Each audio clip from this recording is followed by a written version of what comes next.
Hello and welcome everyone.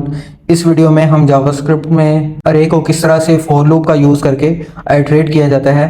अगर आप हमारे चैनल पे नए हैं और जावास्क्रिप्ट में अपना कैरियर स्टार्ट करना चाहते हैं तो ये वीडियो आपके लिए है। आप हमारे चैनल को सब्सक्राइब कर लें ताकि आने वाली वीडियो आपको टाइमली मिल सकें।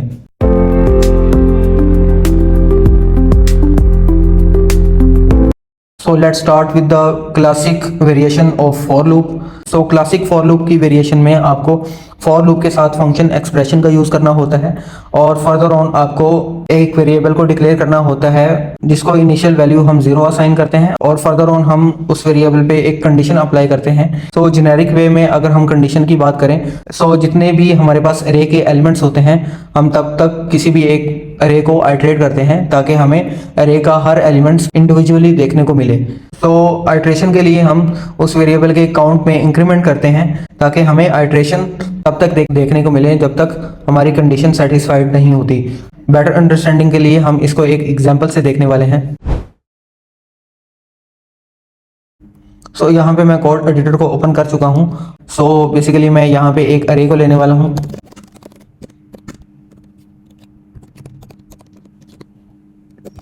और क्लासिक फॉर लूप वेरिएशन में हम बेसिकली फॉर कीवर्ड का यूज़ करते हैं और फॉर कीवर्ड के साथ आपको फंक्शन एक्सप्रेशन का यूज़ करना होता है।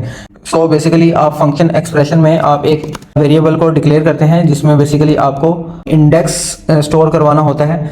इंडेक्स के नाम से मेरे पास एक वेरिएबल है जिसको मैं डिफ़ॉल्ट वैल्यू 0 असाइन करने वाला हूँ। अब 0 डिफ़ॉल्ट वैल्यू इस वजह से असाइन की जाती है बिकॉज अरे के जितने भी एलिमेंट्स हैं उनमें अगर इंडेक्सेस की बात की जाए अरे जो है इंडेक्सेस 0 से स्टार्ट करता है। डेट्स वाई जो भी वेरिएबल यहाँ पे डिक्लेयर करेंगे उसको 0 वैल्यू असाइन करेंगे। बेसिकली ये एक कन्वेंशन है। बेसिकली हम इस स्टेटमेंट को कॉमा से सेपरेट करते हैं। सेकंड स्टेटमेंट में आपको इस इंडेक्स के वेरिएबल पे एक कंडीशन को अप्लाई करना होता है और उस कंडीशन में आपको बताना होता है कि कब तक आप किसी भी एक अरे पे आइटरेशन को अप्लाई करना चाहते हैं। अगर हम इस अरे के एलिमेंट्स को इंडिविजुअली देखना चाहते हैं तो जितनी अरे की लेंथ है हम उस पे आइटरेशन को अप्लाई करेंगे। कुछ इस तरह से इंडेक्स वेरिएबल का यूज़ करेंगे हम देखेंगे। हम यहाँ पे लेस देन का ऑपरेटर यूज़ करेंगे और अरे डॉट लेंथ कुछ इस तरह से आपको कंडीशन को अप्लाई करना होता है और हर आइटरेशन के बाद इंडेक्स में आपको एक इंक्रीमेंट करना होता है। कुछ इस तरह से आप फॉर लूप को किसी भी एक अरे पे अप्लाई करते हैं। अगर मैं इंडेक्स को लो करवाता हूं तो कुछ इस तरह से मुझे हर इंडेक्स देखने को मिलेगा। अगर मैं इसकी आउटपुट को देखना चाहूं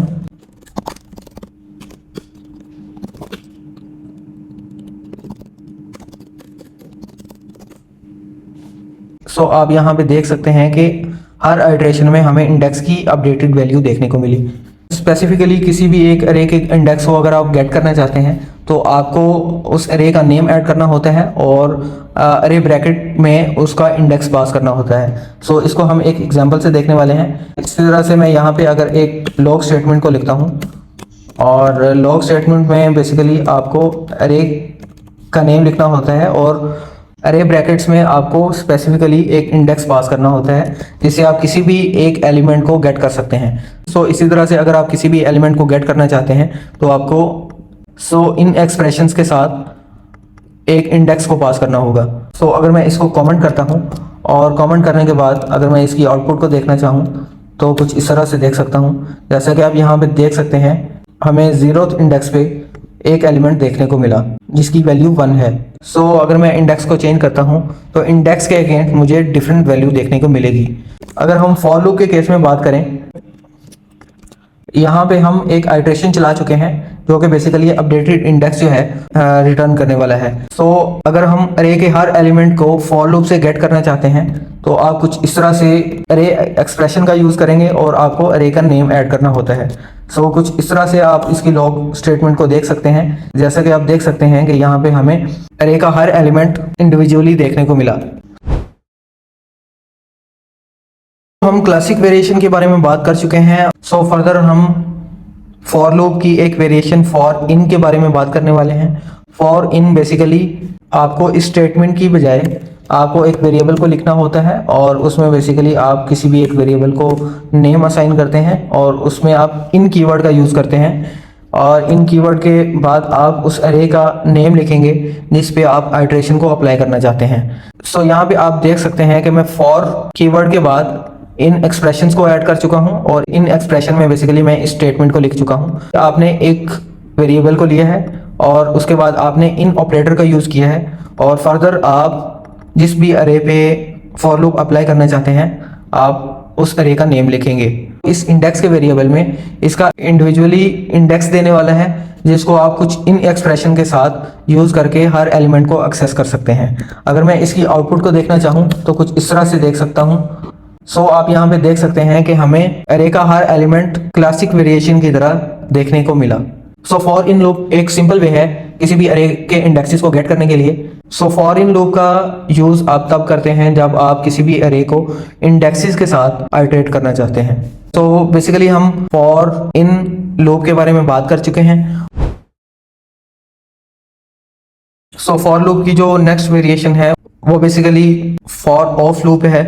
so for of loop variation में आपको इंडेक्सेस के बजाय स्पेसिफिकली एलिमेंट देखने को मिलते हैं। सो आप कुछ इसी तरह से फॉर ऑफ लूप का सिंटैक्स लिखते हैं और बेसिकली मैं इस कीवर्ड के नेम को चेंज करने वाला हूं और यहाँ पे मैं इनके बजाय ऑफ कीवर्ड का यूज़ करूँगा।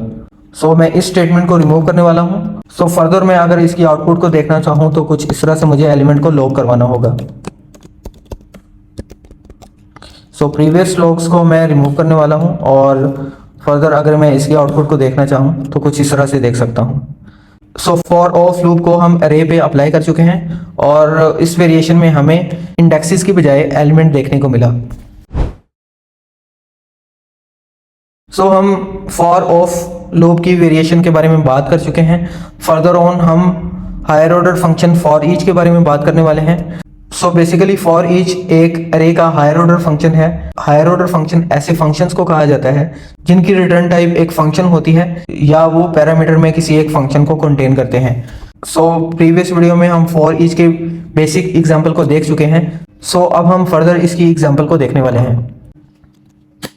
सो अरे में हायर ऑर्डर फंक्शन को अरे के नेम के साथ लिखा जाता है। अरे के किसी भी हायर ऑर्डर फंक्शन को अप्लाई करने के लिए आपको अरे का नेम लिखना होता है और फर्दर ऑन आप उस फंक्शन का नेम लिखेंगे। सो यहाँ पे हम फॉर ईच के बारे में बात करने वाले हैं। सो मैं यहाँ पे फॉर ईच मेथड को अप्लाई करूँगा और बेसिकली ये एक फंक्शन है। सो फंक्शन के एक्सप्रेशन को ऐड करूँगा और फर्दर ऑन हम इस फंक्शन एक्सप्रेशन में एक फंक्शन को लिखते हैं जो कि हम एक कॉल बैक फंक्शन लिखने वाले हैं। सो इस कॉल बैक फंक्शन में आपको हर एलिमेंट इंडिविजुअली देखने को मिलेगा। सेकंड पैरामीटर में आपको इंडेक्स देखने को मिलेगा और फर्दर ऑन थर्ड पैरामीटर में आपको वो अरे देखने को मिलती है जिस पे आप फॉर लूप अप्लाई करते हैं। सो कुछ इस तरह से आपको for each higher order function का यूज़ करना होता है किसी भी एक अरे के साथ। सो इसकी आउटपुट को हम एक लॉग स्टेटमेंट में देखने वाले हैं। सो अगर मैं इसकी आउटपुट को देखना चाहूँ तो कुछ इस तरह से देख सकता हूँ। सो आप जैसा कि यहाँ पे देख सकते हैं कि हमें हर इंडेक्स के अगेंस्ट एलिमेंट देखने को मिला और उसका इंडेक्स हम देख सकते हैं और फर्दर ऑन थर्ड पैरामीटर जो हमारी ये अरे है वो देखने को मिली। हमें इंडिविजुअली इंडेक्स और एलिमेंट यहाँ पे देखने को मिले। तो for each higher order function का यूज़ आप तब करते हैं जब भी आप किसी कॉम्प्लेक्स एग्जाम्पल को अपने प्रोग्राम में यूज़ करना चाहते हैं। सो इस वीडियो में हम फॉर लूप की डिफरेंट वेरिएशंस को देख चुके हैं। सो हम क्लासिक फॉर लूप के बारे में बात कर चुके हैं। सो हम फॉर इन और ऑफ लूप के बारे में बात कर चुके हैं। फर्दर ऑन हम अरे के higher order function for each के बारे में बात कर चुके हैं। सो गाइज आज की वीडियो में इतना ही। सो अगर आपके लिए ये कंटेंट हेल्पफुल रहा है तो आप इस वीडियो को लाइक और शेयर कर सकते हैं और फर्दर वीडियोस के लिए आप हमारे चैनल को सब्सक्राइब कर सकते हैं ताकि आने वाली वीडियो आपको टाइमली मिल सके।